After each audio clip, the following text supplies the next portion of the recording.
بسم الله الرحمن الرحيم إن أصحاب الجنة اليوم في شغل فاكهون هم وأزواجهم في ظلال على الأرائك متكئون لهم فيها فاكهة ولهم ما يدعون سلام قولا من رب رحيم وامتازوا اليوم أيها المجرمون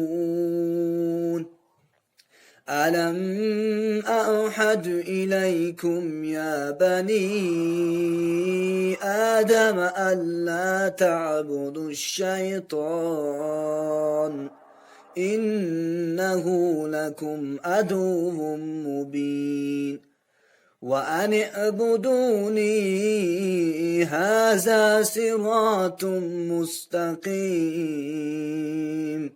ولقد أضل منكم جبيلا كثيرا أفلم تكونوا تعقلون